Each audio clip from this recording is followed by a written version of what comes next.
ce bonheur de se lever le matin en se disant juste « Waouh, une nouvelle journée de bonheur, d'amour ». De quelle façon je vais pouvoir mettre à profit tout ce que j'ai compris pour contribuer à aider les gens. Il n'y a pas de fatalité, il n'y a pas de destin, il y a simplement la vie que tu te crées à partir de 2 énergies fondamentales, l'amour ou la peur.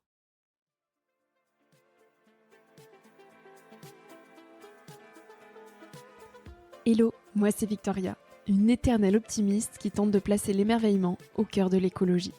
Chaque semaine, je tends mon micro jaune à une personne qui m'inspire pour poser mes questions sur ce qui fait nos vies. À travers le parcours audacieux de mes invités, je questionne la confiance en soi, le sens d'une vie, l'amour, la liberté, l'écologie, bref, autant de sujets qui traduisent un monde qui bouge et qui rythme nos vies. Tout de suite, je t'invite à emprunter un nouvel œil pour regarder le monde et la vie sous un autre angle.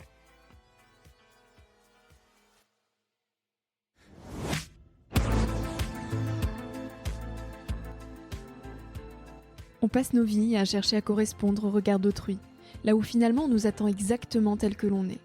Plus on s'autorise à être soi-même, plus on met à les autrui. Ça, je l'avais déjà ressenti quelques fois, mais ça restait de l'ordre du ressenti parce que je n'arrivais pas à mettre des mots.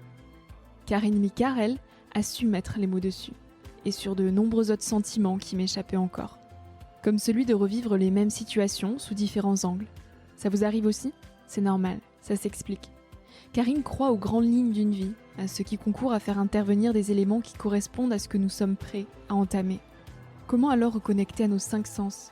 Comment équilibrer le féminin et le masculin ? Je vous avoue avoir hésité longtemps avant d'aborder ces sujets sur le podcast. Comment m'y prendre ? Est-ce que ça ne me fera pas trop percher ? Je vais perdre tous les auditeurs, non ? Et puis je me suis dit tant pis si ça clive. C'est là que Karine m'a dit, quand tu prends des risques, au moment où tu mets le pied, prêt à sauter, c'est là que le pont se dessine. Alors on a dessiné un pont ensemble. Avec Karine dans cet épisode, on parle de karma, de nos 5 sens et d'équilibre. J'espère que cette écoute t'aidera à trouver la stabilité à l'intérieur de toi. T'aimerais aller plus du côté de la Normandie. Oh, merci. Et c'est pas loin d'ici. Pays d'Auge. Bah c'est ça. J'adore la pluie. J'adore ça. C'est ça qui m'inspire pour écrire. Un peu réactif par rapport à ça. Et puis dans tous les cas, on a une petite photo pour la pochette aussi du podcast quand elle va sortir. Okay. Donc on prendra avec les petits micros jaunes. Ouais, d'accord. Et après, au plus près, tu tiens le micro. Comme ça. Au mieux, c'est. D'accord. Voilà. Comme ça, c'est très bien. Okay. Voilà, parfait. Et puis on peut y aller. Super. Je suis très contente d'être là. Merci beaucoup de m'accueillir. Je suis ravie de te rencontrer également. Je suis avec Karine Micard et un petit coucou à Pierre Gilbert qui nous a mis en relation toutes les deux. Oui. Qui m'a dit il faut absolument que tu la rencontres. donc c'est chose faite. J'ai regardé un petit peu ce que tu faisais, ça a de suite résonné. Je me suis dit allez, je la contacte et tu as été très réactive. Donc merci beaucoup. Merci à Pierre aussi. c'est gentil de parler de moi comme ça. Toi, tu accompagnes toute personne désireuse de se connaître davantage. Soit qui sont en cheminement spirituel ou introspectif ou en questionnement existentiel, simplement. Donc le cas de beaucoup de personnes. Et c'est autant de questions que j'aborde finalement dans Nouvel Œil, donc c'est aussi pour ça que j'ai voulu te recevoir aujourd'hui. Mais avant toute chose, Karine, je vais te poser la question d'introduction du podcast. Qu'est-ce que la vie t'a appris jusqu'à aujourd'hui ? Waouh. C'est toujours la question d'entrée. J'adore. Mais eh bien, j'ai ce que la vie... Donc, réponse concise, je suppose. Ce que la vie m'a apporté, eh bien, en fait, c'est qu'on pouvait être les créateurs de notre propre destin, bien au-delà de, justement, des injonctions qu'on peut recevoir. Et si j'avais pu comprendre ça à ton âge, je pense que j'aurais eu une autre trajectoire, sachant que je ne regrette rien non plus. Qu'est-ce que tu aurais changé ? Tu me disais tout à l'heure, si j'avais 25 ans aujourd'hui avec ta maturité, je ne ferais pas du tout la même chose. Non, c'est sûr. Quelle grande décision tu aurais fait différemment ? Écoute, déjà, je pense que je visualiserais davantage ma lumière réelle, c'est-à-dire au-delà de mon personnage, et j'aurais sans doute beaucoup plus d'assurance. À 25 ans, j'attendais beaucoup des autres. J'attendais beaucoup du regard. J'étais très soucieuse du regard des autres. Et donc, ça me conformait à avoir une image de moi diminuée, tu vois. Et j'ai fonctionné comme ça pendant trop d'années. Et donc, ça m'a empêchée, je pense, d'évoluer comme j'aurais dû le faire. Ton enfance, elle était où ? Elle était comment ? J'ai eu une jolie petite enfance, des parents très aimants, du côté en fait dans l'Essonne, donc en région parisienne. Oui, cadre verdoyant, avec un frère aîné, vraiment une petite enfance très privilégiée. Beaucoup d'amour. L'adolescence a été un tout petit peu plus compliquée, puisque j'avais des dons que je ne maîtrisais pas, en fait. C'était quoi ? J'avais des perceptions, je ressentais des choses, et comment dire, je faisais des sorties de corps, en fait. Mais tu mettais pas le mot dessus. Mais j'étais incapable de l'identifier, voilà. Et puis c'est plus tard, donc c'est quand j'ai appris à faire des expansions de conscience que j'ai compris que ça en faisait partie. Donc j'avais la faculté, par exemple, lorsque mes parents recevaient des invités, qu'on était à table, j'étais petite, j'étais jeune, je comprenais pas toujours les conversations. T'avais quel âge ? J'avais 8, 9, 10 ans. Et bien en fait, je me concentrais sur chacun des personnages en me disant que je ne les connaissais pas, qu'ils étaient tous étrangers. Et ça faisait que je partais en fait. Et j'entendais comme un bruit de ferraille dans ma tête, comme l'âme qui sort du corps, quoi. C'était très surprenant. Et je passe pour une sacrée perchée en racontant ça. Et toi, ça te faisait peur ou c'était normal ? Est-ce que à 9-10 ans, tu te dis que tout le monde est capable de faire ça ? C'était je n'en parlais absolument pas, en fait. Je trouvais sympa l'effet que ça faisait. Sauf que je suis incapable de dire où j'allais. Je n'avais aucun souvenir. Donc je revenais dans mon corps avec le même bruit, mais j'étais un peu sonnée. J'avais pas du tout suivi les conversations, mais j'étais présente physiquement. Et tes parents voyaient qu'à ces moments-là, tu étais un petit peu ailleurs, parce que tu partais quoi, 5-10 minutes ? Tu avais un état d'absence ? Comment tu étais physiquement, je veux dire ? Moi, il me semble que quand ça arrive, tu es en pilotage automatique, donc les autres ne le voient pas forcément. Ok. Ouais. Et je ne sais pas où j'allais. Je ne sais pas où j'allais. C'est la seule interrogation que j'ai avec du recul. Et ce qui est assez paradoxal, c'est que tu es une ancienne cartésienne, tu es très terre-à-terre, tu as passé plus de 40 ans à chercher ta place, en faisant notamment des études de lettres à la Sorbonne. Oui. Tu voulais enseigner, oui. Donc au final tu as mis ces capacités en sourdine pour t'insérer dans la société et répondre aux attentes que tout le monde avait de toi. Exactement. En fait, il s'est passé que l'année de mon agrégation, j'en avais un peu marre des études et j'ai rencontré la plus jeune animatrice productrice d'Europe à l'époque, qui avait 17 ans et qui travaillait sur MCM et qui m'a embarquée dans la prod télé. Et j'y suis restée 20 ans. Mais j'avais besoin d'enseigner, mais pas dans l'éducation nationale. Je sentais que ça allait très vite me frustrer. Donc, j'ai laissé tomber l'enseignement à ce moment-là, sans comprendre qu'un jour, j'allais y revenir en proposant ma propre matière, en fait, liée à la spiritualité, oui. Mais quand tu dis cartésienne, oui, je l'ai été malgré moi pour correspondre à ce qu'on attendait de moi. J'avais des parents relativement ouverts pourtant, mais je n'ai rencontré que des cartésiens dans ma vie de jeune adulte. Il ne fallait pas parler de ces choses-là. Et puis il y a aussi que j'ai une maman qui s'intéressait beaucoup au paranormal et j'ai fait un amalgame. C'est-à-dire que j'ai rejeté ce monde. J'ai beaucoup de mal avec la notion de charlatanisme en fait. Et j'ai assimilé le paranormal à la spiritualité, quelle qu'elle soit, au New Age, etc. J'ai fait un gros amalgame, comme font beaucoup de cartésiens. Et je n'ai plus voulu en entendre parler pendant des années, jusqu'à ce que mon âme me rattrape. Comment elle t'a rattrapée ? Ça a été un petit peu violent. Donc j'ai eu des signaux que je n'ai pas écoutés, que je n'ai pas entendus. J'ai refoulé pas mal de fois ces warnings. Et à l'âge de 40 ans, j'ai vécu une agression dans la rue. Et donc, j'ai été pendant un quart d'heure agressée avec un couteau sous la gorge et j'ai vraiment cru mourir à ce moment-là. Et dans la foulée, j'ai rencontré celui qui allait devenir mon formateur, mon guide spirituel, et qui m'a expliqué que, en fait, il était temps de me réveiller, quoi, que pendant toutes ces années, je dormais et qu'il était temps. Mon âme m'avait simplement rappelé à l'ordre. Il était temps de m'ouvrir, de m'éveiller. Et j'ai été formée pendant 4 ans. Et là, à ce moment-là, tu étais, pour le coup, dans un état de réceptivité. Tu faisais pas l'amalgame avec le chamanisme. Tu te disais pas, non, je dois le rationaliser. Oui. Tu étais ouverte. J'étais très méfiante, pour tout te dire. Parce qu'il m'a vite embarquée dans des stages. Et j'avais très, très peur de mettre les pieds dans une secte. J'ai toujours été assez méfiante par rapport à ces mouvements-là. Et mon mental me disait, non, n'y va pas. Et puis mon cœur me disait, mais vas-y. Et puis un jour, j'ai pris mon téléphone sans comprendre. Et j'ai dit, je m'inscris. Et ça a tout changé. Ça a tout changé. Et tu es revenue à tes premiers amours au final, la rédaction notamment, l'écriture. Oui, Tu as rédigé ton premier roman historique sur l'égérie du Grand Verdi. Exactement. Qui a été édité au final en 2013 chez Oui. Robert Laffont. Juste avant mon agression. Donc mon livre est sorti en mai et je me suis fait agresser en décembre. Depuis que j'avais été enceinte de ma fille, j'avais la musique de la Traviata en boucle dans ma tête. Et il fallait que j'écoute cette musique à tout prix, à tout prix. Et j'ai écrit ce livre en mettant en boucle donc cet opéra. Et c'est Giuseppina qui a inspiré Verdi donc pour cet opéra. Et je disais, je capte ce personnage, c'est dingue, dingue, dingue, à quel point je la ressens. Et il n'existait rien sur elle en France, donc j'ai appris l'italien pour faire des recherches dans le texte à Milan. Et c'est en faisant des recherches sur elle, très sporadiques d'ailleurs, que j'ai appris vraiment à créer des liens. J'ai romancé. Et au final, ça m'a permis de créer quelque chose d'abouti. Et des années après, lorsque je suis partie en expansion de conscience et que je l'ai retrouvée, tout était cohérent en fait. Wow. Voilà. Et j'avais juste lu une de mes vies antérieures. Magnifique. Et donc, à quel moment tu prenais le temps d'écrire ? Parce que quand tu as commencé la rédaction de ce roman historique, tu étais encore chargée de production. J'étais enceinte de ma fille. En plus. J'ai commencé au moment du congé maternité. J'ai écrit le premier chapitre, donc le premier acte. J'ai tout laissé dans un tiroir pendant 6 ans. J'ai ressorti En fait, ça a mis 10 ans. J'ai mis 10 ans à l'écrire. Et c'était très irrégulier. Et il a fallu que je vive des épisodes personnels pour mieux comprendre mon personnage. Donc, entre-temps, j'ai divorcé.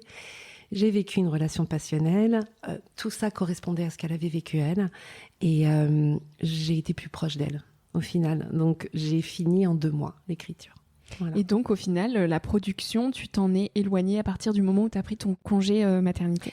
Alors déjà, il y a eu effectivement une prise de recul. Et ce qui m'a vraiment, l'élément déclencheur, ça a été un jour où je travaillais pour Louvain sur une émission.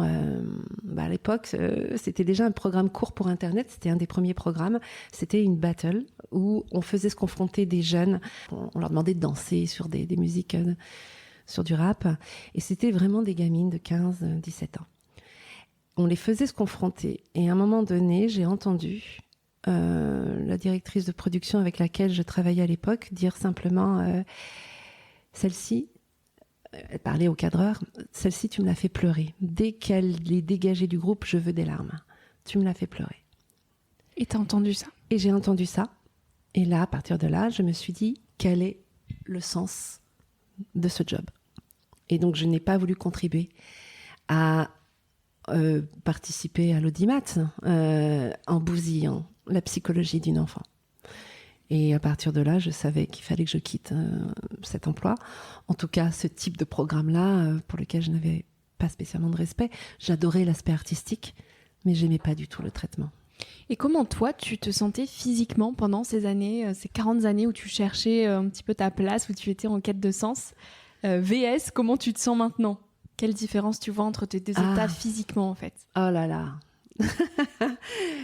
Et la différence, c'est que pendant 40 ans, je cherchais des endroits où j'allais me sentir bien.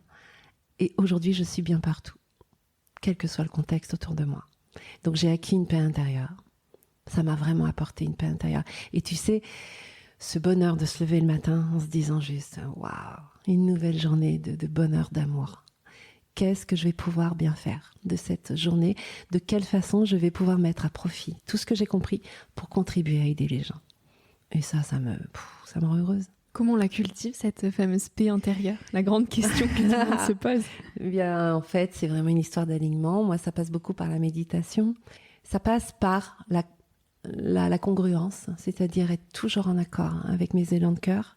Tu vois, au moment où je travaillais sur cette émission, ça ne me correspondait pas à ce que j'avais entendu. Je ne pouvais pas continuer à bosser sur cette émission et c'est ce jour-là que j'ai compris comment être en accord avec soi. Et il m'est arrivé dans ma vie de faire des compromis avec ma conscience. Et chaque fois, ça m'a amené à des épisodes douloureux d'ailleurs. Donc le secret, c'est de toujours écouter son cœur au-delà des injonctions de la vie sociale. Et ça demande une certaine force aussi pour oser écouter son cœur. C'est pas toujours évident. Des des prises de risques aussi. Oui, c'est ça qui fait peur et que bien souvent nous laisse dans l'immobilisme au final. Ah mais complètement, sauf que j'ai vraiment compris que quand tu prenais des risques comme ça, tu es donc vraiment au bord d'un Rubicon, tu vois. Et au moment où tu mets le pied prête à sauter, c'est là où le pont se dessine. C'est la dernière scène d'Indiana Jones que je cite tout le temps. C'est réel. Du moment où toi, tu es prête dans ton intériorité, l'extérieur concourt à faire intervenir des éléments qui correspondent à ce que tu es prête à entamer. Donc tu n'as jamais douté de ton choix? J'avais une espèce heureusement d'ailleurs, d'élan, de foi, de force qui me dépassait chaque fois. Dans ces moments-là, ouais. Qui est inexplicable d'ailleurs, cette force. Ah bah moi, je parle d'un lien avec l'âme. C'est quand tu te branches à cette source. Enfin, il y a l'âme et l'esprit, donc on va plus parler de l'esprit. Quand tu te branches à cette source de laquelle on est tous extraits, en fait, tout coule de source, du coup, comme son nom l'indique. Donc tout est évident, tout est facile, tout est simple. Chaque fois que tu te sens obligé d'emprunter des masques, en fait, tu comprends que c'est lié à ton ego. Et quand tu es vrai, quand tu es proche de ton essence, alors ça, c'est une autre grande compréhension que j'ai eue. On passe sa vie à chercher à correspondre au regard d'autrui, là où, au final, on t'attend exactement tel que tu es. Et plus tu es toi-même, plus tu mets à l'aise autrui. Chaque fois que j'ai essayé de correspondre aux autres, ça crée des situations de malaise par moments. Et quand j'ai été vraie, quand j'ai été moi, quitte à dire les choses que j'avais sur le cœur, je m'apercevais que c'était super bien pris, complètement admis, et même ça va plus loin, ça met à l'aise l'autre et ça vient toucher à sa propre essence, et en retour, il est naturel, tu vois. Et encore une fois, tout vient de toi. Donc tant qu'on cherche à correspondre à ce qu'on attend de nous, on est à côté de la plaque. Et pour être dans un état de disponibilité à l'autre où on est pleinement soi-même, il faut déjà avoir compris qui on était, personnellement. Oui. Est-ce que toi, tu l'as compris aujourd'hui pleinement, entièrement? Moi, je pense qu'on n'a pas assez d'une vie pour comprendre la totalité de qui on est. Moi, je passe une de mes missions, donc il a fallu que je passe par là moi aussi, bien évidemment, comme une thérapeute.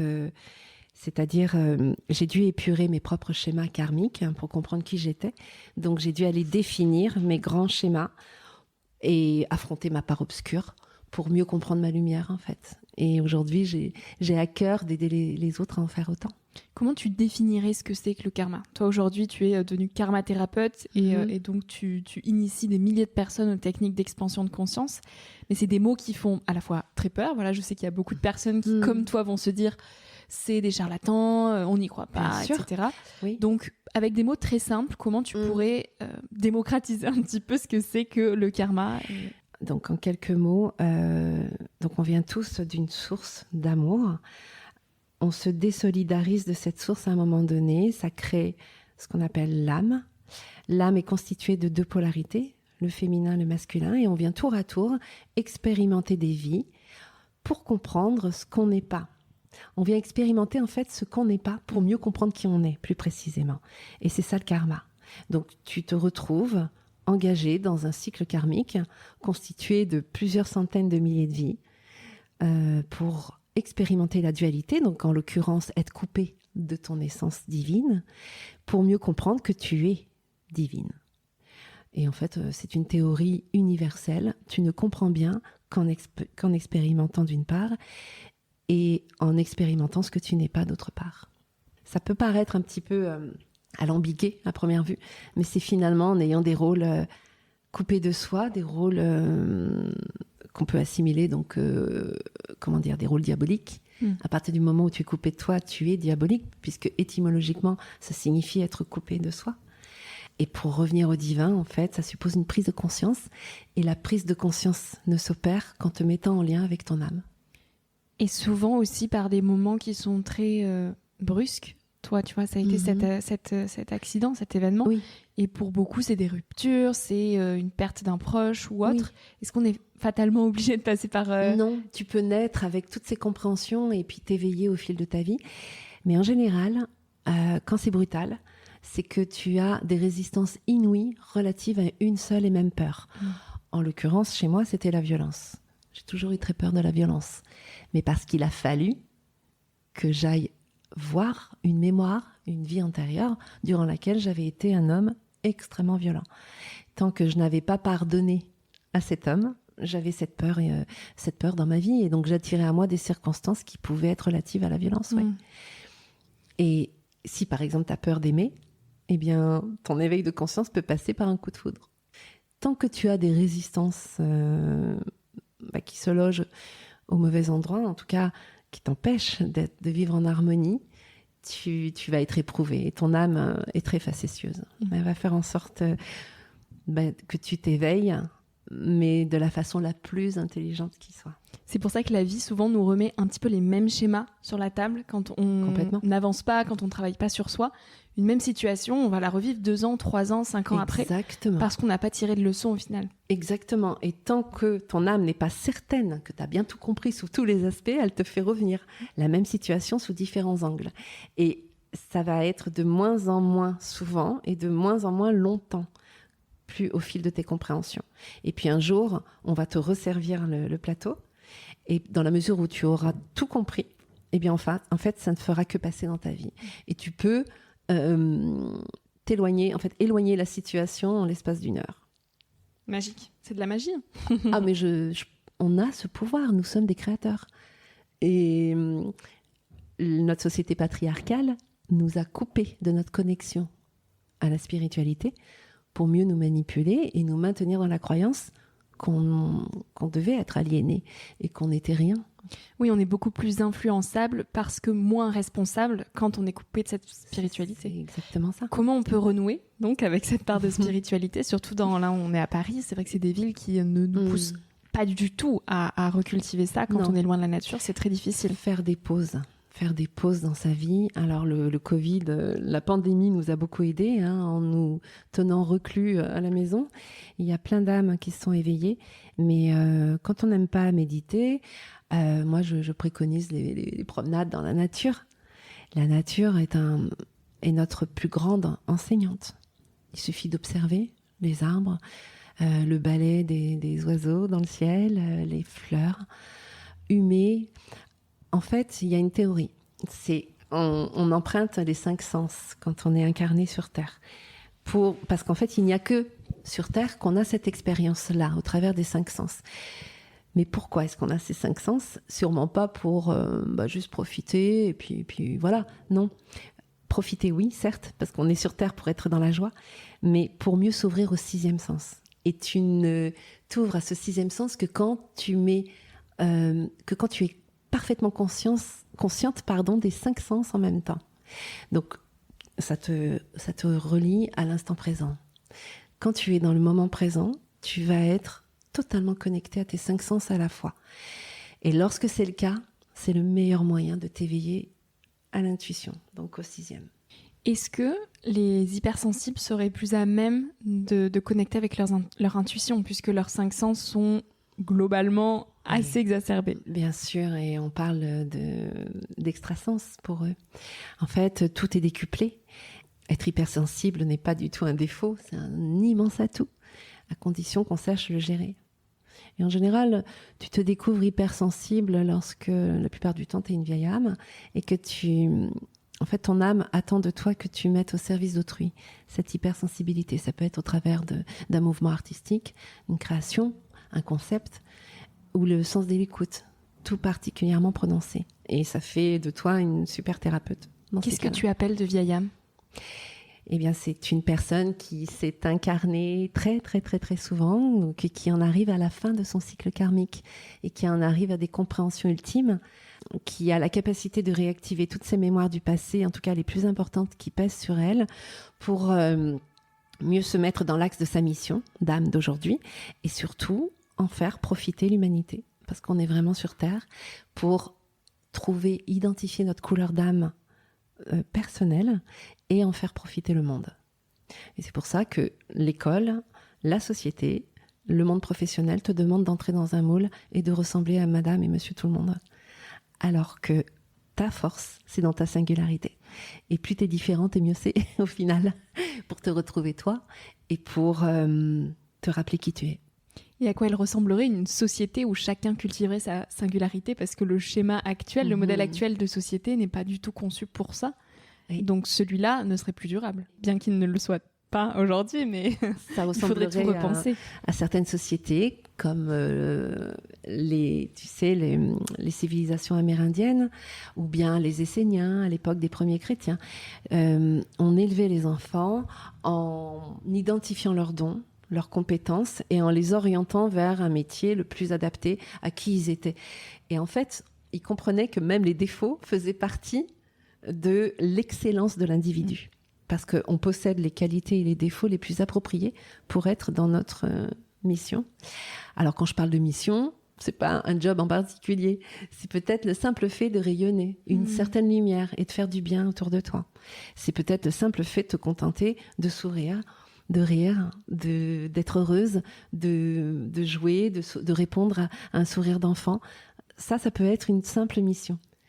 Tu vois, un exemple tout bête, j'ai un coiffeur que j'adore donc son rôle, c'est d'être coiffeur, mais son truc à lui, c'est de mettre en relation tous ses clients. Et donc, comme il passe sa vie à parler aux uns et aux autres, il a fait se rencontrer, déjà se former des couples, et il a aidé des gens à se faire embaucher dans certaines sociétés à partir de leurs compétences. Sa véritable mission, c'est d'être un pont, c'est un passeur, tu vois. Donc ça peut se manifester comme ça aussi, la mission d'âme. Il y a aussi un lien très direct que tu fais avec l'histoire, oui. La psychologie aussi. Tu mets vraiment les trois ensemble, Oui. spiritualité, histoire, psychologie. Oui. Et sur l'histoire, il y a déjà Apollinaire qui disait « Il est temps de rallumer les étoiles ». Il y a Malraux qui disait « Le 21e siècle sera spirituel ou ne sera pas ». Il y a Socrate qui nous invite depuis longtemps à mieux nous connaître nous-mêmes. Il y a Pythagore qui a consacré, lui, sa vie au monde intangible. Exactement. Et enfin, il y a Picasso qui disait « Le sens de la vie, c'est de trouver son don. Et le but de la vie, c'est d'en faire don aux autres. » Exactement. Eh bien, donc ils avaient tout compris. Ils avaient déjà tout compris. Mais ils sont un paquet, par le passé, à avoir compris ces notions. Moi, je parle de connaissances sacrées. Et la connaissance sacrée s'est répandue sous cap au fil des siècles parce qu'elle était automatiquement éradiquée dès l'instant qu'elle était exprimée. Moi, mon truc, c'est vraiment en fait, je fais un lien entre l'histoire. Il y a des mouvements entiers de l'histoire qu'on ne connaît pas parce que l'histoire est écrite par les gagnants et que la plupart du temps, les gagnants ont fait partie de ces gens qui ont cherché à éteindre cette connaissance. Et selon toi, pourquoi justement on n'a pas tiré des leçons de cette histoire ? Parce que tous les messages qu'on essaie de faire sortir de terre aujourd'hui, ils étaient déjà là il y a des années et des années. Pourquoi on les a enterrés ? C'est une très bonne question. On a tout à craindre d'un être parfaitement autonome. Quand tu es en lien avec ton âme et que tu es parfaitement ancré au cœur de Gaïa, eh bien en fait, tu n'es pas du tout manipulable. Tu crées ta propre réalité, tu suis ton propre chemin, tu n'es plus du tout un consommateur lambda. Tu fais tes propres choix à partir d'une conscience qui t'appartient, donc tu ne joues plus du tout le jeu du système. Et ça dérange énormément les grands groupes industriels, ça dérange tous ces êtres qui placent la matérialité au-dessus de tout et qui se trompent simplement, qui se trompent de focus, parce que une fois là-haut, ces êtres-là comprennent qu'il existe beaucoup plus que la matière. Alors, la bonne nouvelle, c'est que on suit tous une ascension spirituelle. Donc les matérialistes d'aujourd'hui seront les spirituels de demain. Mais ça peut prendre 3 vies, comme 3000, comme 30 000, comme 300 000. Il y a aussi autre chose qui est en train d'accélérer ce processus, c'est la crise écologique d'aujourd'hui qui nous pousse à repenser tous nos modèles de société actuels, puisque la nature, quelque part, se révolte et est en train de nous dire non, les gars, c'est pas du tout ça la vie. Oui, tout à fait. Et quand je disais tout à l'heure que la nature était notre enseignante, c'est dans ces mouvements-là aussi. Et ce qui est génial, c'est qu'il y a plein de nouvelles âmes, donc de vieilles âmes, qui s'incarnent aujourd'hui. Donc ta génération, beaucoup, qui est soucieuse de cet aspect écologique, mais qui également revient sur Terre pour proposer un modèle qui existait il y a plus de 5000 ans. Donc en fait, ce sont des vieilles âmes qui ont connu le matriarcat. Et quand on parle de matriarcat, c'est pas du tout l'inverse, c'est pas du tout l'opposé du patriarcat. C'était une civilisation durant laquelle on honorait la terre, la déesse, donc la terre-mère. En fait, on lui témoignait tellement de respect qu'on l'assimilait au féminin Et donc, on honorait la femme. On estimait que, au même titre que la terre qui était fertile, la femme pouvait porter la vie. Donc, on la mettait sur un piédestal et on l'honorait et on la respectait. Le patriarcat, lui, a éteint le pouvoir féminin. Donc, ces vieilles âmes, donc de ta génération, reviennent pour rappeler à quel point il est important d'équilibrer le masculin et le féminin, comme on le faisait à l'époque matriarcale. Parce que, oui, on honorait la femme, mais on ne la mettait pas plus haut que le masculin. On faisait simplement que la considérer tout autant. Et c'est en ça, au final, que tous les sujets sont interreliés. Celui du social, de l'égalité homme-femme, de l'écologie, de la politique, de l'histoire, on en revient, et de la spiritualité. Exactement. Et j'ai vraiment bon espoir. Alors, je le verrai peut-être pas moi de mon vivant, mais j'ai bon espoir que le matriarcat, dans son meilleur aspect, revienne un jour sur la planète, oui. Grâce à des âmes comme la tienne, bien sûr. Karine, on arrive aux questions de la fin. La vie, c'est quoi pour toi ? C'est un immense jeu de rôle. De rôle et de rôle. C'est-à-dire que tout est jeu. Les épreuves qu'on est amené à rencontrer sont autant d'étapes qui contribuent à te faire évoluer. Donc, quand tu comprends que tu tires un enseignement de chaque épreuve, tu n'as plus envie d'être dans la lamentation ni la victimisation. Tu as juste envie de te responsabiliser et de comprendre ce que ton âme essaie de t'indiquer au travers de ces épreuves. Et lorsque tu en comprends l'enseignement, c'est là où tu évolues, où tu grandis, tu changes de palier. Et puis, en fait, comme à l'école, tu te retrouves à un niveau supérieur où tu vas de nouveau être éprouvé, mais pour la bonne cause, c'est-à-dire pour l'évolution de ton âme, toujours et encore. Et le destin, tu y crois ? Moi non, je pense pas que tout soit figé. Je crois aux grandes lignes d'une vie. Oui, par exemple, j'adore l'astrologie karmique. Donc, quand tu lis un thème astral, tu lis à livre ouvert. Tout est écrit. Mais tu peux dépasser ton thème astral aussi. Si tu parviens à être en conscience dans ta vie et à travailler sur toi. En fait, le destin, c'est la vie que tu te crées. Il n'y a pas de destin. En fait, c'est toi face à toi. C'est vraiment ta conscience supérieure qui te dirige au travers de signaux, au travers de signes, de synchronicité. Et si tu parviens à suivre cette synchronicité, tu es vraiment sur ton chemin, sur ton plan d'incarnation. Donc, on se dessine un plan d'incarnation avant de naître. Ton âme se dessine des objectifs de vie et elle va t'envoyer des signaux au fil de ton incarnation pour que tu correspondes le plus possible à ce plan. Lorsque tu t'éloignes de ce plan, c'est que tu t'es pas écouté, c'est que tu t'es coupé de toi et c'est que tu as laissé les peurs te dominer. Donc, il n'y a pas de fatalité, il n'y a pas de destin, il y a simplement la vie que tu te crées à partir de deux énergies fondamentales, l'amour ou la peur. Ça paraît très facile dit comme ça. C'est pas aussi simple que ça. Et puis même apprendre à voir les signes que la vie nous envoie, c'est pas une chose évidente. Par contre, quand on commence à en voir 1, 2, 3, après on a l'impression d'en voir partout. Oui. Alors, mon guide, mon maître spirituel m'a appris qu'on passait à côté de 90% des signes au quotidien quand on n'était pas conscient. Enfin, quand on n'était pas attentionné. Conscient, mais pas attentionné. Donc, en fait, tous les jours, tu en as.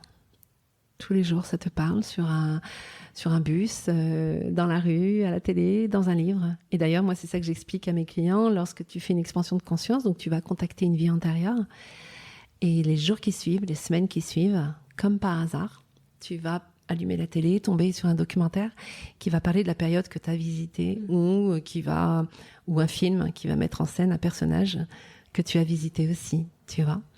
Et ça, ce sont les signes de ton âme, oui. Et est-ce que ces signes étaient déjà là, mais on ne les regardait pas puisqu'on n'avait pas réfléchi à ce sujet-là ? Oui. Ou est-ce que vraiment il y en a plus parce que les vies nous en mettent plus sur la route ? Je pense qu'à partir du moment où tu es plus perméable, ces signes-là se démultiplient, oui. Mais ils ont toujours existé, ils ont toujours été là depuis toute petite. Et c'est juste qu'on n'a pas le mode d'emploi. Mais c'est pas toujours évident. L'idée, c'est pas non plus de surinterpréter. Oui. Je sais qu'il y a des gens qui, surtout avec les chiffres, qui en font des tonnes, qui cherchent des explications tout le temps dans tout pour tout. Faut pas aller trop loin. En fait, un signe ne va parler qu'à la personne concernée. Et en général, quand ça te parle, tu sens un truc au niveau du cœur, une évidence.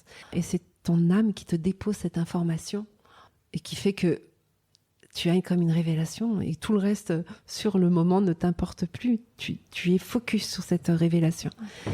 Et quand tu vis ça, c'est merveilleux. Karine, la liberté, c'est quoi pour toi ? J'imagine que justement tout ça amène potentiellement à la liberté, en tout cas nous rendre plus légers au quotidien. Ah là là, la liberté, mon Dieu. Alors, les vieilles âmes naissent avec cette quête de liberté. Donc, on a un immense problème avec tout ce qui est contrainte, tout ce qui est injonction. La liberté, c'est d'être capable de choisir son chemin et surtout savoir aller au-delà du regard d'autrui, au-delà du jugement, au-delà des critiques, mais aussi des compliments. Quand tu comprends que tu es ton propre maître, que tu crées ta propre vie, c'est toujours génial d'avoir des compliments, ça fait toujours du bien. Mais même ça ne doit pas te perturber. Donc tu restes imperturbable, tu ne deviens pas égoïste. Hein. C'est pas ce que je dis, mais tu n'écoutes que ces intuitions intérieures qui te sont envoyées par ton intuition, enfin par ton âme.